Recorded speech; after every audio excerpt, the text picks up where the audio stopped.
լրատվամիջոցներից հարցումներ ենք ստանում ընտրական օրենսգրքի այն փոփոխությունները, որոնք որ ուժի մեջ են մտել փետրվարի 7-ից։ Դուք գիտեք, որ 21 թվականին ընտրական օրենսգրքում կատարված փոփոխությունների մի մասը, որը վերաբերում էր հատկապես հենց ազգային ժողովի ընտրություններին, այդ մասը օրենսդիրը այն ժամանակ ուժի մեջ մտնել է հետաձգել եւ պայմանավորել էր հերթական ընտրությունների նշանակման հրամանագրի ուժի մեջ մտնելու ժամկետով։ Դրա դեպքում, քանի որ ընտրությունները նշանակվել են նախագահի կողմից փետրվարի 6-ին եւ հրամանագիրը ուժի մեջ է մտել հաջորդ օրը փետրվարի 7-ից, այդ փոփոխությունները ուժի մեջ են փետրվարի 7-ից եւ ինչ են ասում այդ փոփոխությունները։ Մասնավորապես շեմը կուսակցությունների անցողիկ շեմը իջել է 4%։ Դաշինքների շեմը բարձրացել է 7%-ից 8% եւ 10%։ Ինչով է այս տարբերակումը, մինչեւ 3 կուսակցություն դրանք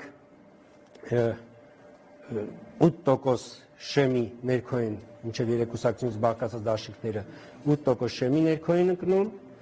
3 եւ ավել կուսակցությունից բաղկացած դաշինքները 10% շեմը պիտի հաղթահարեն անցողիկ շեմը։ Եվ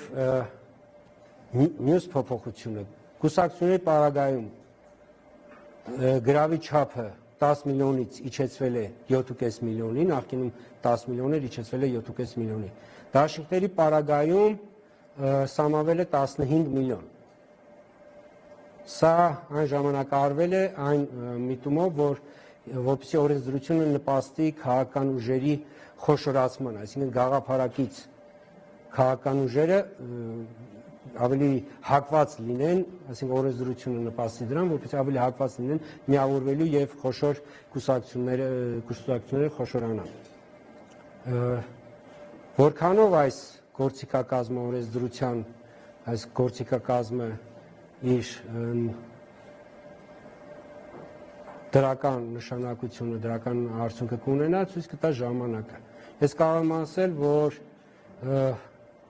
այդ կարող եք դուք ինքներդ էլ կոռուպցիայի կանխարգելման հանձնաժողովից ճշտել, երբ որ մեզ անհրաժեշտ եղավ կուսակցությունների Հայաստանում գրանցված կուսակցությունների կոնտակտային, այսինքն տվյալներ, էլեկտրոնային փոստ, որպեսզի հնարավորություն ունենանք իրենց նամակներ հղելու, մեզ 126 կուսակցության, այսպես ենք, տվյալ է տրամադրվել։ Բայց եթե չեմ սխալվում, պիտի որ գրանցված կուսակցությունները ավելի նույնիսկ շատ լինեն, այսինքն այս 126-ը ենթադրում ենք, որ կոռուպցիայի կանխարգելման հանձնաժողովը իրենց հետ կապ ունեցել, այսինքն հնարավորություն ունեցել է կապվելու։ Եվ այս թիվը իմ ընկալմամբ 2.5 միլիոն ընտրող ունեցող Հայաստանի պարագայում այս թիվը կարծում եմ բավականին մեծ է։ Եվ եթե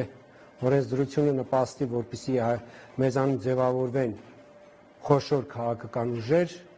սա շատ կարևոր արդյունք կունենա,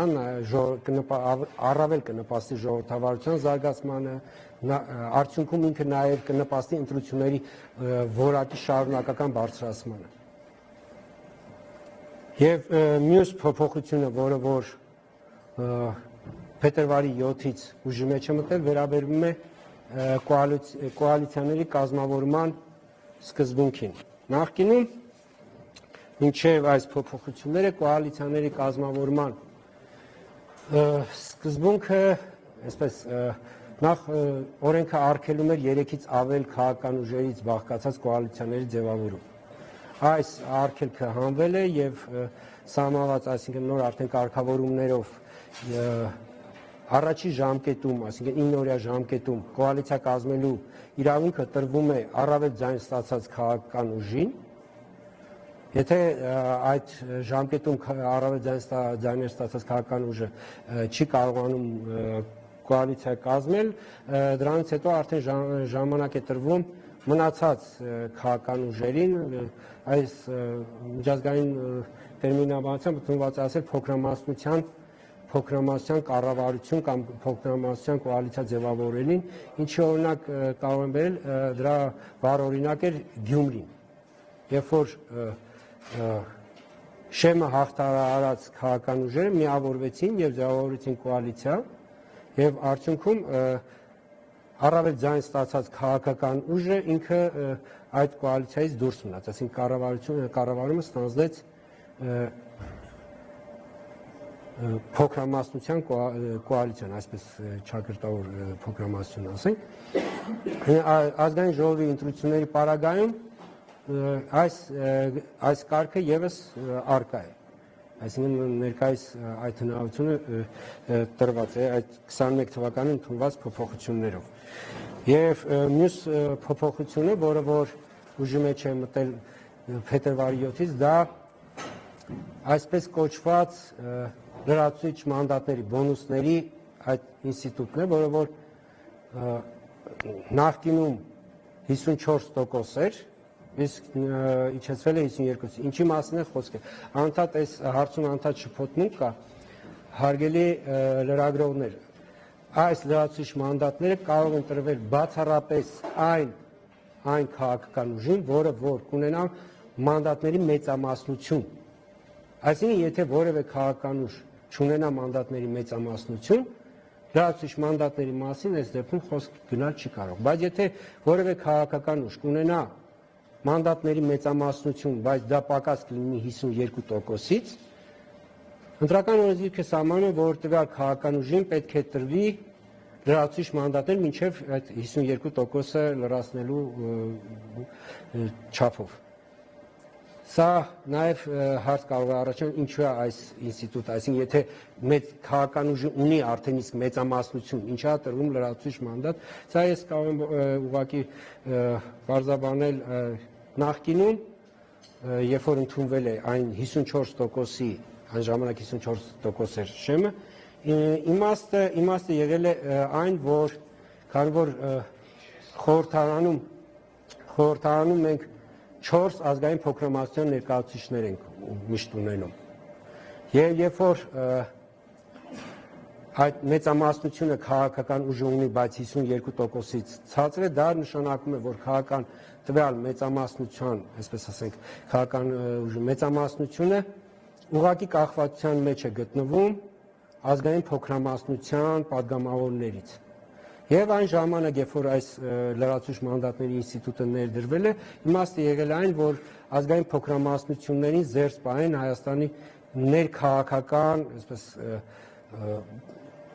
բանավեճերի այդ կիզակետում հայտնվելուց, որովհետև դա ենթադրվել է, որ ազգային փոքրամասնությունները այդպիսով ներքաղաքական կյանքում շատ խոցելի վիճակում կարող են հայտնվել եւ այս ինստիտուտը ներդրվել է, որպեսզի ուղղակի այդ կախվածությունը վերանա։ Սա այդ մյուս փոփոխությունը, որ ուժի մեջ է մտել կրկին այդ 21 թվականի փոփոխություններով, դա վերաբերում է մանդատների բաշխման նոր կարգին։ Այս դեպքում նոր կարգը նախորդից տարբերում է այն հանգամանքով, որ եթե նախկինում որևէ քաղաքական ուժ կունենար, ասենք, ձայները 2/3-ից ձայները 2/3-ից պակաս կլինեին, բայց մանդատները կլինեին 2/3-ից ավել, այստեղ լրացուցիչ մանդատ էր տրվում 1/3-ից նվազ քաղաքական ուժերին, որպեսզի այդ առնվազն 1/3-ը պահպանվի։ Այսինքն այս բոլոր դեպքերում այդ 1/3-ի մանդատները տրվում էին։ Ու տրվում էին կոնկրետ շեմը հաղթահարած քաղաքական ուժերին, այսինքն մանդատների բաշխմանը մասնակցող քաղաքական ուժերին։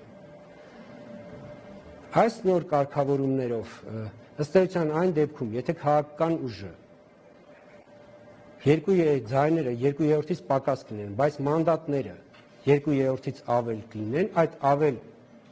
2/3-ից շեմը անցնող ավել մանդատները արդեն կբաշխվեն շեմը չհաղթահարած, այսինքն մանդատների բաշխմանը չմասնակցող, բայց 2% եւ ավել ստացած քաղաքական ուժերի մեջ, այսինքն առավել ձայն ստացածից մեկական մանդատ, ասենք մինչև այդ մանդատները կսպառվեն։ Այս կարող եմ 21 թվականի օրինակը բերել, 21 թվականին քաղաքացիական պայմանագիրը ստացել էր 53.9% ձայն, բայց մանդատները գերազանցեցին 2/3-ը, այնտեղ այսինքն եթե այս կարգավորումը լիներ այն ժամանակ, ստացվում է, որ այդ 71-րդ մանդատը քաղաքացիական պայմանագրից պիտի վերցվեր եւ տրվեր առավել ձայն ստացած այն քաղաքական ուժին, որը որ շեմը չէր ախտա, եթե այդ ժամանակ չեմ սխալվում, կարծեմ Բարգավաճ Հայաստանն էր, եթե չեմ սխալվում, բայց կարող է սխալվում, ամեն դեպքում, այսինքն այդ մեկ մանդատը կգնար արդեն շեմը չհաղթահարեցի։ Այս կարգավորումը, այսինքն այս ընտրություններին այլևս այս կարգավորումը գործելու է։ Եթե նման իրավիճակ կունենանք, արդեն այս ձևով մանդատը կբաշխվի։ Ոչ թե կտրվի լրացուցիչ մանդատ, ինչը ենթադրում է, որ այս պարագայում խորհրդարանի պատգամավորների թիվը չի ավելանա։ Պատիվում է մասնակցում էր մանդատների բաշխմանը, օրենքի ուժով մասնակցում էր մանդատների բաշխմանը։ Այո, բայց մասնակցում էր մանդատների բաշխմանը, սա ենթադրում է մանդատների բաշխման չմասնակցող քաղաքական ուժի դեպքում։ Իսկ եթե կլինի ըստ օրենսդրի, եթե որևէ քաղաքական ուժ 2/3-ից ավել ձայն կստանա, դա նշանակում է, որ նրա մանդատները կմնան այնքան որքան կան եւ լրացուցիչ մանդատներ չեն տրվի։ Այսինքն այն նախկին կարգը, որ պիտի պարտադիր 1/3